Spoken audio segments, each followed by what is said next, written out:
বাংলাদেশ এমন একটা দেশ, বাঙালিরা হুজুগে চলে।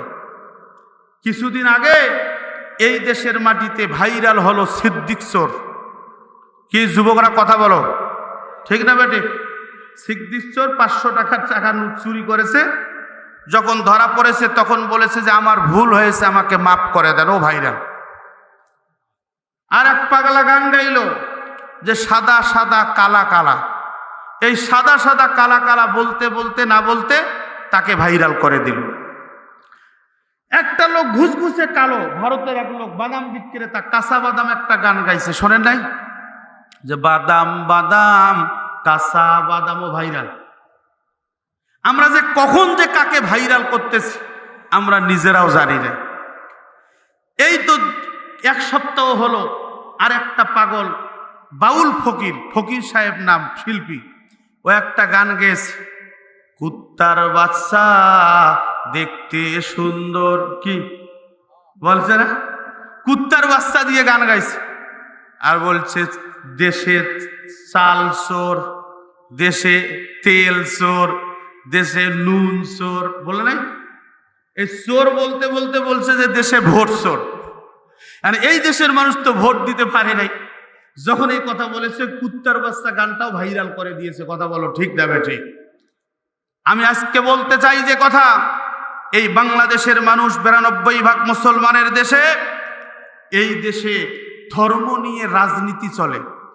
কিন্তু যারা ধর্মীয় রাজনীতি করে আমরা তাদেরকে জঙ্গিবাদ ট্যাগ লাগিয়ে আজকে ইসলাম থেকে মুসলমানদেরকে দূরে ঠেলে দিচ্ছি। কথা বলেন, ঠিক না ঠিক? আজ যারা ধর্ম ব্যবসা করছে এরা ঠিকই ধর্ম ব্যবসা করছে। যারা ধর্মকে তাদের নিজের স্বার্থে ব্যবহার করা দরকার ঠিক মতো তারা ব্যবহার করছে। এটা হচ্ছে ধর্ম বিবর্জিত শিক্ষা ব্যবস্থার কুফল। কথা বলেন, ঠিক না ঠিক? বর্তমান যে শিক্ষা ব্যবস্থা আমাদেরকে চাপিয়ে দেওয়া হয়েছে, আজ থেকে শুরু করে আর 20টা বছর যাবে এই শিক্ষা ব্যবস্থা যদি থাকে, জানাজা করার ইমাম খুঁজে পাবেন না। কি মনে করেছে? মনে করেছেন যে আপনি মরবেন আর আপনার নামে দোয়া করবে, আপনি জান্নাত চলে যাবেন? যেই মৌলবি দোয়া করবে, এই মৌলবি ভুল দোয়া করবে, এই মাওলানা দোয়াও ঠিক মতো করতে পারবে না। আজ কেমন একটা ব্যবস্থায় আমরা চলে আসছি। আমরা আসিটা কোথায়? কি আছে আমাদের? নাই আমাদের ইমান, নাই আমাদের আমল, নাই আমাদের আখলাক, নাই আমাদের চরিত্র। আমাদের কাছে চোর, বাটপার, চিটার যারা, এরা আজকে আমাদের কাছে অনেক বড় সম্পদ। কথা বলেন, ঠিক না ঠিক? আর যারা ভালো মানুষ, এই ভালো মানুষগুলো হচ্ছে সেই 4 দেওয়ালের মধ্যে বন্দী। কথা বলেন, ঠিক না ঠিক? সম্মানিত বন্ধুগণ, আমার গভীর মনোযোগ। আল্লাহ পাক রব্বুল আলামিনের হাবিব বলেছেন, ওয়াজ-যাকাতু মাগরামান, পৃথিবীর মানুষগুলি যাকাতকে জরিমানা মনে করবে। 3 নাম্বার হচ্ছে তুআল্লিমা লিগাইরিদ্দিন, ধর্ম বিবর্জিত শিক্ষা ব্যবস্থার প্রচলন ঘটবে। ও বন্ধু, যেই দেশের মাটিতে শাহজালাল শুয়ে আছে, যেই দেশের মাটিতে শাহ মাকদুম শুয়ে আছে, যেই দেশের মাটিতে খানজাহান শুয়ে আছে, আজকে এই দেশের মাটিতেই আমরা আজকে এমন একটা পর্যায়ে চলে গেছি, বর্তমান আমাদের জাতিদেরকেও বিভক্ত করে 2 ভাগে ভাগ করা হয়েছে। কথা বলেন, ঠিক না বেঠিক? এরপরে আসুন, আল্লাহর নবী সাল্লাল্লাহু আলাইহি সাল্লাম বলেছেন 5 নম্বর হচ্ছে ওয়াতা'আর রাজুলু ইমরাতান। হে পৃথিবীর মানুষ শোনো, যখন তোমরা দেখবে কোনো পুরুষ কোনো নারীর আনুগত্য করবে, পুরুষ যখন নারীর আনুগত্য করবে, অপেক্ষা করো, তখন কিয়ামত খুব নিকটেই। আল্লাহর নবী বলেছেন 15টা আলামত যখন দেখা দিবে তোমাদের কাছে, তোমরা মনে করবে কিয়ামত খুব তোমাদের নিকটেই চলে আসছে। আজকে আমাদের সমাজে তাই দেখা যাচ্ছে। যখন আপনি মার্কেটে যাবেন, মার্কেটে আপনি যেয়ে দেখবেন, যেই মার্কেটের দোকানদারের সঙ্গে কথা বলবে পুরুষ মানুষটা, ওই দোকানদারের সাথে পুরুষ মানুষ কথা বলছে না, ওই দোকানদারের সাথে কথা বলছি ওই বাড়ির নারীটা। কথা বলেন, ঠিক না বেটি? আর যদি পুরুষ কথা বলে তাহলে তোর খবর আছে, রাতের বেলা কোনো কথা হবে না। যেইটা শাড়ি নিতে চাবে ওইটাই দিতে হবে। এখন সুদের টাকা হোক আর ঘুষের টাকা হোক, যেই টাকা হোক না কেন, যেটা চাবে সেটাই তাকে দিতে হবে। যদি আপনি না দেন তাহলে আপনার সঙ্গে কথা বলছে না, আপনার সঙ্গে সম্পর্ক ভালো যাচ্ছে না, তখন তো আপনি বিপদে পড়ে তার কথা শুনবেন। এই কথা বলেন ঠিক না বেঠিক? আল্লাহর নবী বললেন, তুমি হচ্ছ সমাজের পরিচালক, তুমি নেতৃত্ব দিবে, কিন্তু আজকে আমরা নেতৃত্বের কাতারে বসাই দিয়েছি নারীদেরকে। আর বলতেছি, খাজা বাবা আমায় একটা তাবিজ দেন, আমার ঘরে আমি মেম্বার, আমার বউ চেয়ারম্যান। ঠিক না বেঠিক?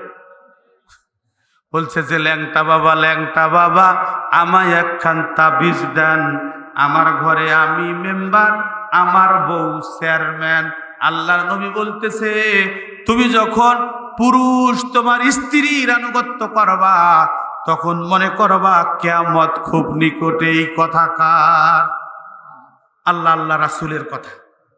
ওয়া তাআর রাজুলু ইমরাতান, যখন আপনি বাড়ির সমস্ত কর্তৃত্ব নারীকে দিবেন, আপনি পরিচালক হিসাবে নারীর আনুগত্য যখন করবেন, কিয়ামত খুব নিকটেই। বউয়ের কারণে, নিজের ঘরের বউয়ের কারণে মা বাবার সাথে সম্পর্ক ভালো নাই, বউকে খুশি করার জন্য নিজের বন্ধুর সাথে সম্পর্ক ভালো নাই, বউকে খুশি করার জন্য নিজের প্রতিবেশীর সঙ্গে সম্পর্ক ভালো নাই, এরকম মুসলমান আপনাদের এলাকায় নাই, আমার এলাকায় আছে। কথা বলেন ঠিক না বেঠিক? সম্মানিত বন্ধুগণ, আমার গভীর মনোযোগ। আল্লাহর নবী সাল্লাল্লাহু আলাইহি সাল্লাম বলেছেন, ওয়াক্কা উম্মুহু, কিন্তু নিজ মায়ের অবাধ্য হবে কিছু কিছু সন্তান। হে যুবকরা, ভালো করে শোনো। এখন আমাদের কাছে যখন যুবকদের একটু উঠতি বয়স হয়, তখন আর মায়ের কথা ভালো লাগে না, তখন ভালো লাগে বান্ধবীর কথা। কথা বলেন ঠিক না বেঠিক? বান্ধবী যেটা বলে ওটাই ঠিক, পিতামাতা যেটা বলে এটা ঠিক নয়। উঠতি বয়সের যুবকরা, আমি তোমাদের কাছেই বলছি, যুবক ভাইয়েরা তোমাদের কাছেই বলছি, ভালো করে গভীর মনোযোগ দিয়ে শুনবে।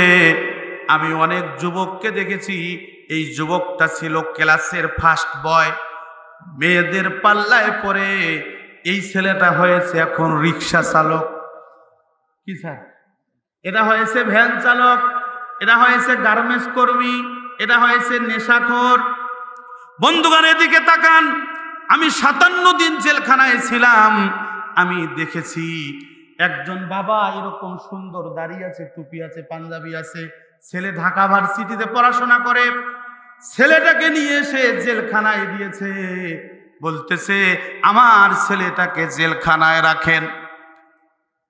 আমি জিজ্ঞেস করলাম, আপনি তো ঢাকা ভার্সিটির স্টুডেন্ট, আপনি কেন আজকে জেলখানায়?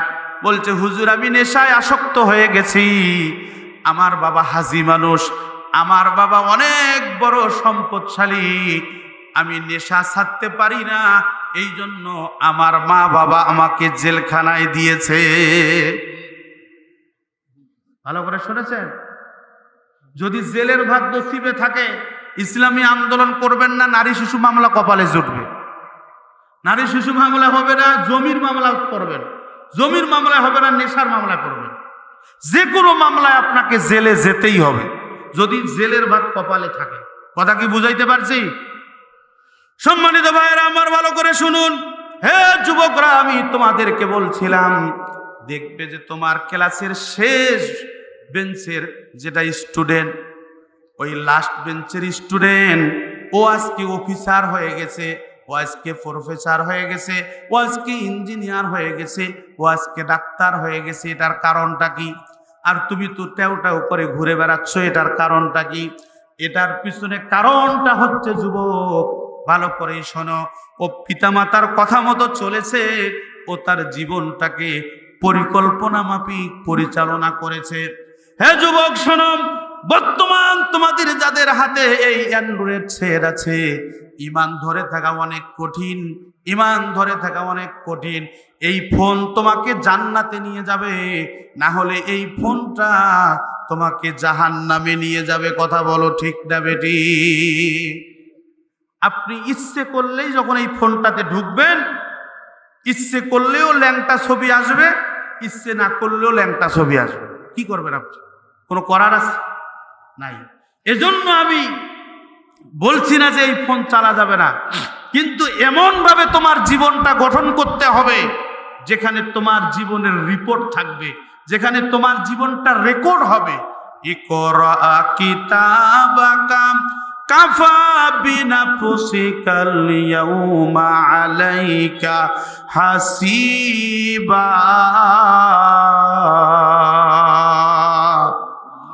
আল্লাহ তাআলা বলেছেন কিয়ামতের মাঠে তোমাদেরকে কিতাব দেওয়া হবে। হে ইমানদাররা শোনো, এটা পাঠ করো, এটা পাঠ করো, এটা তেলাওয়াত করো, এটা তেলাওয়াত করো। তুমি তোমার হিসেব করার জন্য তুমি নিজেই যথেষ্ট। চিৎকার করে বলুন সুবহানাল্লাহ। এজন্য যুবক শোনো, তোমাকে এমন একটা পথ বেছে নিতে হবে যে পথে তোমাকে রেকর্ড করা হবে, যে পথে তুমি রেকর্ড করা থাকবে।